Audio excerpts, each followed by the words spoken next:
Hello everyone, this is Siddhesh sir from Global Science Academy. Last lecture में हमने study किया था regarding banking of roads and everything. अब वो जो स्टडी है वो तो वहाँ पर ही ख़त्म हो गया था विद डेरिवेशन। बट एक समझने लायक बात यह है कि उसके बाद जो इंपॉर्टेंट कॉन्सेप्ट आता है which is vertical circular motion, उसके बारे में हम इस वीडियो में जानने वाले हैं। अगर हम वर्टिकल सर्कुलर मोशन की बात करें तो वो सर्कुलर मोशन जिसमें बॉडी वर्टिकली मूव हो रही है। वर्टिकली मूव होने की वजह से फ़र्क ये हो जाता है कि हर पोजीशन में, जब वो टॉप पे हो या बॉटम पे हो या मिड पे हो, कहीं पर भी हो वर्टिकल सर्कुलर मोशन में, वो अर्थ के सरफेस से उसकी हाइट अलग अलग होती है, जिसके वजह से पोटेंशियल एनर्जी टॉप पे अलग होती है, बॉटम में अलग होती है, मिड पे अलग होती है। क्योंकि अगर हम लोग रेफरेंस पॉइंट कंसीडर करें अर्थ का सरफेस, तो अगर हम गौर से देखें, अगर आप यहाँ पर देख रहे हो तो एक एग्जांपल आपको यहाँ पर दिखेगा जायंट व्हील का। सो अगर हम जायंट व्हील की बात करते हैं यहाँ पर, सो जायंट व्हील के केस में अगर आप टॉप पोजीशन की बात करो, सो जायंट व्हील के केस में अगर हम टॉप पोजीशन की बात करते हैं, जो कि ये पोजीशन है यहाँ पर, तो यहाँ पर अर्थ के सरफेस से जो हाइट है वो अलग होगा। वहीं पर अगर हम बॉटम की बात करें तो बॉटम का हाइट अलग होगा। वही अगर हम मिड की बात करें तो मिड का जो हाइट है वो अलग होगा, जिसकी वजह से पोटेंशियल एनर्जी में फ़र्क पड़ता है, काइनेटिक एनर्जी में जिसकी वजह से फ़र्क पड़ता है। इसीलिए ओवरऑल हर जगह पे ऐसा ज़रूरी नहीं है कि उसकी स्पीड सेम हो। अलग अलग जगहों पर उसकी स्पीड अलग अलग हो सकती है अगर vertical circular motion under influence of gravity हो। सो इसीलिए इस पूरे कॉन्सेप्ट के बारे में हम डिटेल में जानने की कोशिश करेंगे, सो आप ध्यान दीजिएगा।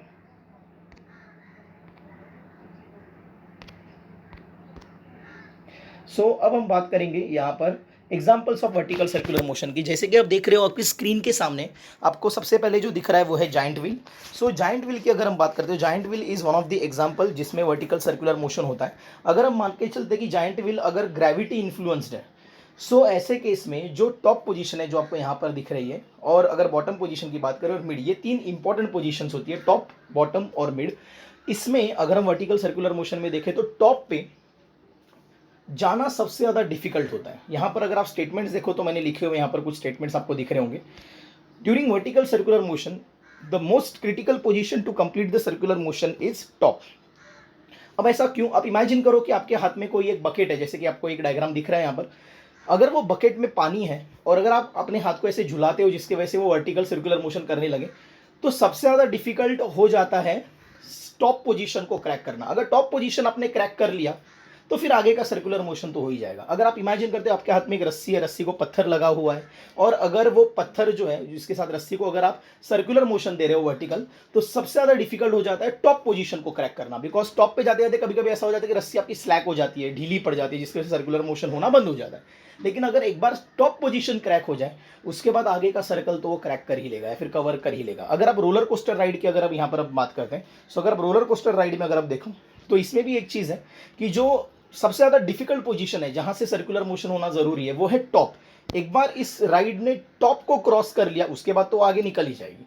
इसका क्लियरली मतलब ये है that the most critical condition और most critical position is top position. अगर ऐसा ही है, अब बात करते हैं हम लोग यहाँ पर एक तीसरा एग्जाम्पल जो है वो बकेट का दिया हुआ है। बकेट में भी जब हम वर्टिकल सर्कुलर मोशन करते हैं तो सबसे क्रिटिकल पोजीशन जो होता है वो टॉप पोजीशन होता है। एक बार टॉप पोजीशन अगर निकल जाए तो हम बड़े आसानी से आगे का सर्कुलर मोशन कर सकते हैं। ये मैं बात कर रहा हूँ मिनिमम कंडीशन की, मतलब जस्ट सर्कुलर मोशन हो इसके लिए। वैसे तो आप बहुत जोरों से घुमा सकते हो तो तब तो कोई टेंशन ही नहीं है, लेकिन अगर आपको चाहिए कि नहीं जस्ट वर्टिकल सर्कल एक कंप्लीट हो जाए, मैं वर्ड वापस एक बार यूज कर रहा हूँ, जस्ट सर्कल कंप्लीट करने के लिए टॉप, मिड और बॉटम तीनों जगहों पर सर्कुलर मोशन के पार्टिकल की क्या स्पीड्स होनी चाहिए, इसके बारे में हम नेक्स्ट स्लाइड में देखेंगे। लेकिन यहाँ पर एक स्टेटमेंट है, उसके लिए हमको जानना जरूरी है। अगर आपको क्रिटिकल कंडीशन या फिर जस्ट सर्कुलर मोशन होने के लिए अगर आपको डेरिवेशंस करना है, तो सबसे इंपॉर्टेंट चीज़ जो यहाँ पर है वो ये है, ड्यूरिंग क्रिटिकल कंडीशन, ब्रैकेट में लिखा है मैंने, circular motion to just get completed, tension, normal reaction etcetera at top position must be taken as zero.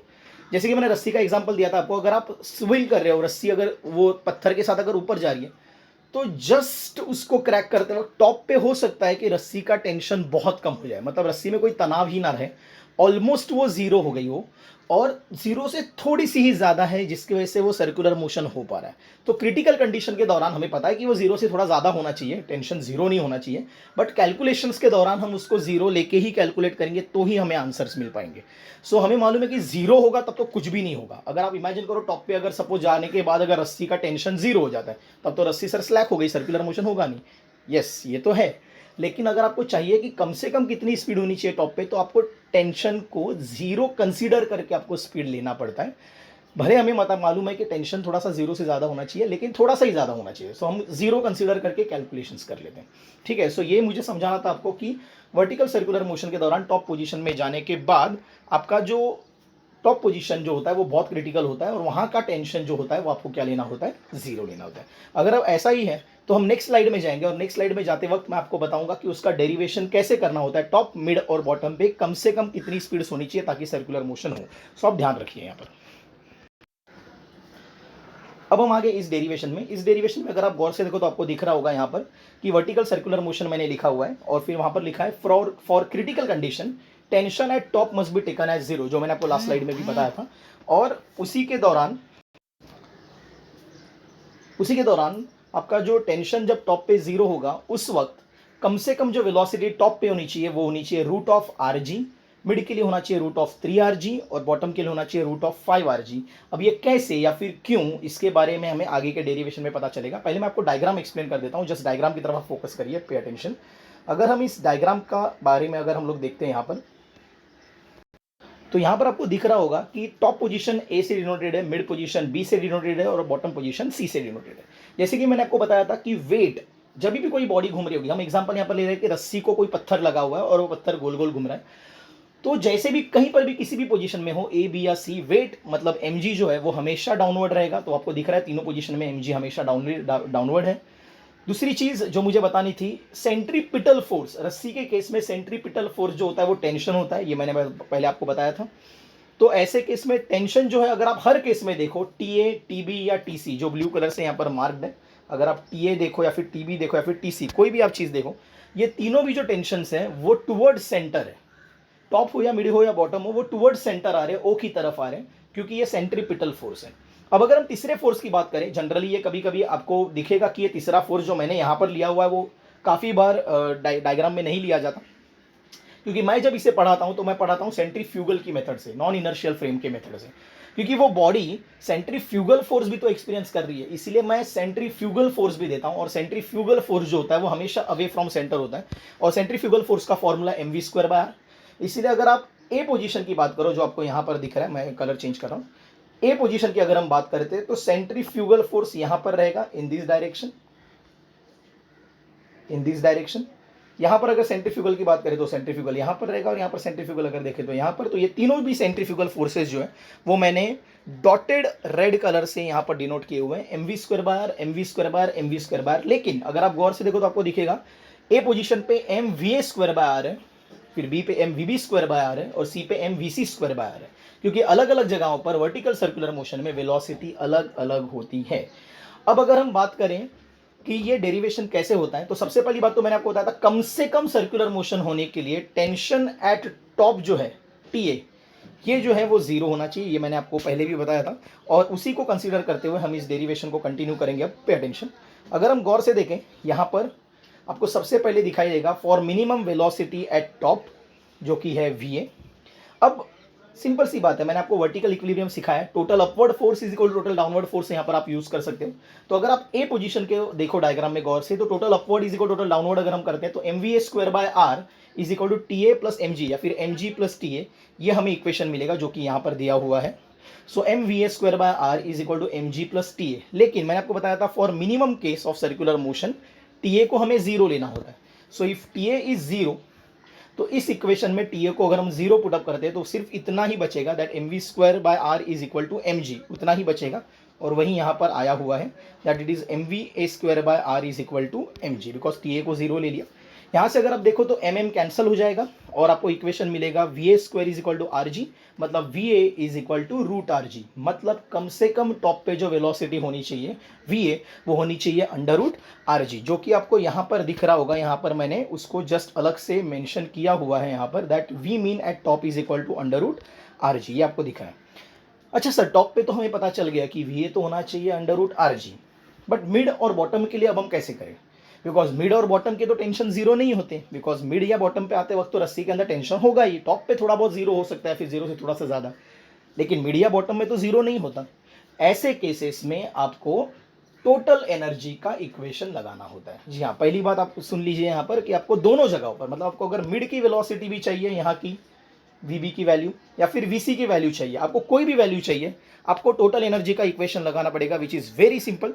Total energy क्या बोलता है? टोटल एनर्जी हमेशा बोलता है दैट कहीं पर भी आपका सर्कुलर मोशन हो रहा हो, किसी भी पोजीशन पे आप हो, हर किसी पोजीशन का टोटल एनर्जी हमेशा सेम होता है।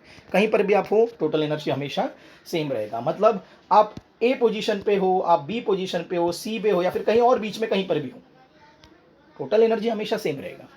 टोटल एनर्जी में यहाँ पर दो एनर्जीज आती है, पोटेंशियल एनर्जी और काइनेटिक एनर्जी। सो अगर मैं बोलता हूँ टोटल एनर्जी सेम है, मतलब पोटेंशियल प्लस काइनेटिक हर जगह का जो वैल्यू है वो दोनों का एडिशन जो रहेगा वो सेम ही रहेगा। इसीलिए अगर हम डेरिवेशन में जाते हैं यहाँ पर, तो आप अभी यहाँ पर देख सकते हो कि मिनिमम वेलोसिटी एट मिडवे के लिए हम दो पोजीशंस कंसीडर करेंगे, टॉप और मिड।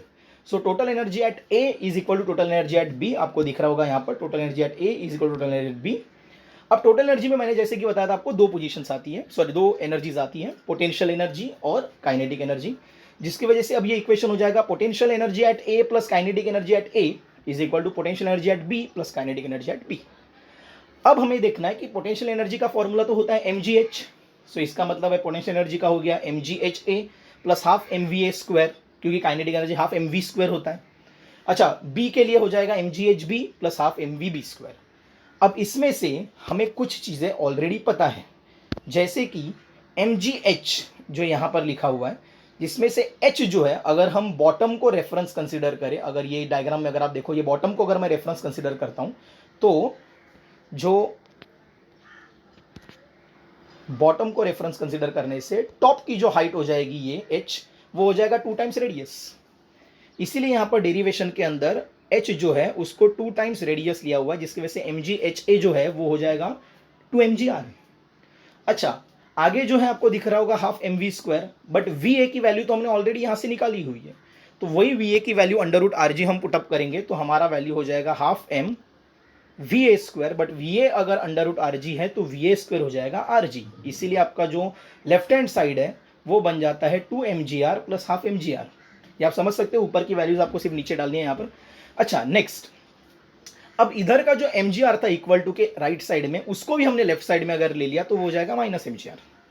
इसीलिए आपका इक्वेशन हो गया 2mgr plus half mgr minus mgr is equal to half mvb square. जो आप देख रहे हो राइट हैंड साइड में एक ही चीज बची है, हाफ mvb स्क्वायर। अगर आप प्रॉपरली कैलकुलेशन करते हो 2 प्लस हाफ माइनस 1, अगर आप यहाँ पर कैलकुलेट करते हो तो आपको मिलेगा 3/2 mgr।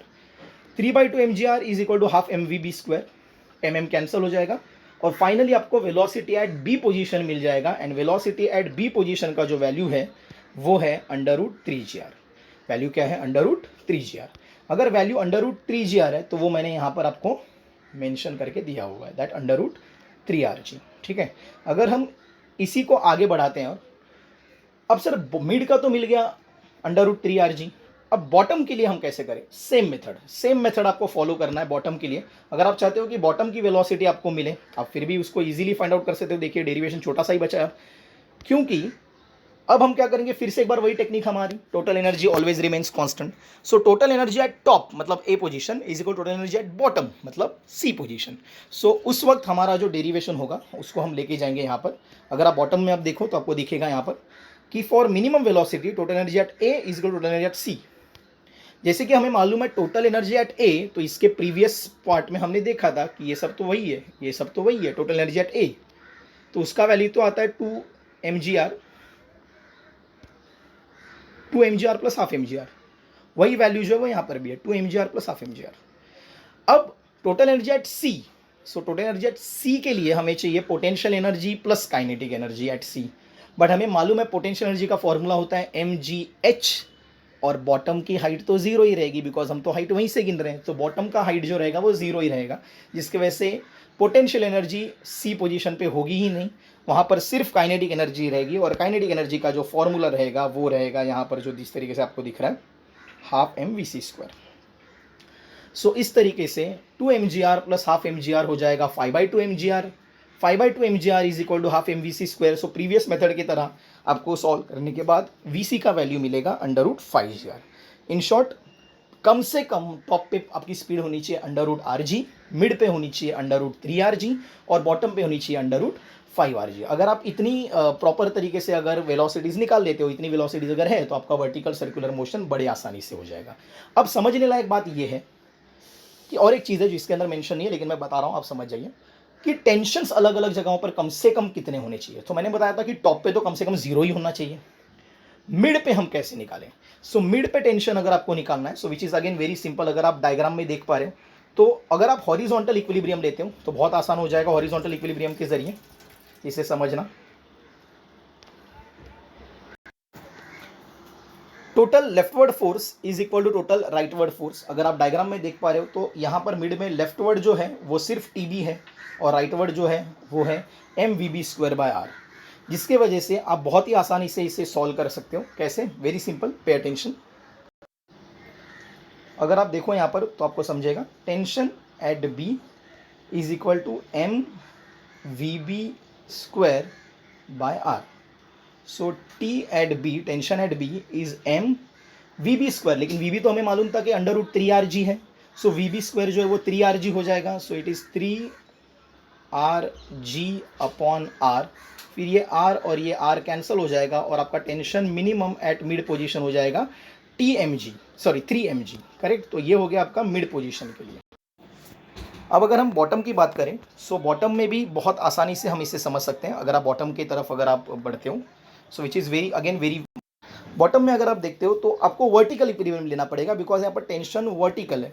So total upward is equal total downward. अगर हम इस तरीके से जाते हैं, so T C should be equal to mg plus mvc²/r, because bottom में अब 2 हैं।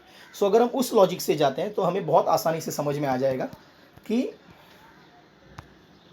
T C is mg plus mvc²/r। तो अगर हम इसी लॉजिक से जाते हैं, so it is mg plus m, vc का वैल्यू था √5rg, तो vc² हो जाएगा 5rg। सो ये 5rg डिवाइडेड बाय r, एक r दूसरा r कैंसल। अगर आप देख पा रहे हो अब वो हो जाएगा mg plus 5mg, so that is total 6mg। Means minimum tension at the bottom should be 6 mg, minimum tension at the mid should be 3 mg and minimum tension at the top should be 0। so ये जो concepts हैं जिसके बारे में हमने देखा, ये चीज़ें जो है वो वहाँ पर बहुत ज़्यादा इंपॉर्टेंट हो जाने वाली है। सो वर्टिकल सर्कुलर मोशन में आपको जो ध्यान रखना है वो यही है कि टॉप पे वेलोसिटी, मिड पे वेलोसिटी, बॉटम पे वेलोसिटी कितना है, as well as top, mid और बॉटम पे टेंशन कितने हैं। रिमेंबर, मैं फिर से एक बार बता रहा हूँ, ये सब कुछ जो है वो मिनिमम कंडीशन का है। सिर्फ सर्कुलर मोशन जस्ट कंप्लीट होने के लिए, टॉप से जस्ट वो आगे बढ़ने के वक्त टॉप, मिड और बॉटम पे क्या होता है, इसके बारे में सब कुछ था। हालांकि इससे फास्ट भी आप जा सकते हो, minimum condition is the least condition, आप उससे फास्ट भी जा सकते हो, दैट इज अनदर केस। ठीक है। सो अगर कोई न्यूमेरिकल्स भी आते हैं रिगार्डिंग दिस, तो लीस्ट कंडीशन अगर बोला जाए तो अपने ये फॉर्मूले अप्लाई करने हैं, जो √rg, √3rg, √5rg या फिर 0, 3mg, 6mg जो भी है। लेकिन अगर मिनिमम कंडीशन नहीं है, फास्ट है, रैपिड है, तो आपको इसी डायग्राम में जो मैंने आपको इक्विलिब्रियम का मेथड बताया था, left word is equal to right word या फिर top is equal to bottom forces, उसको आपको सॉल्व करना है ताकि आपको न्यूमेरिकल में फ़ायदा हो। सो इसको आपको अच्छे से रिवाइज करना है और नेक्स्ट लेक्चर में हम इसके आगे बढ़ेंगे। Thank you so much.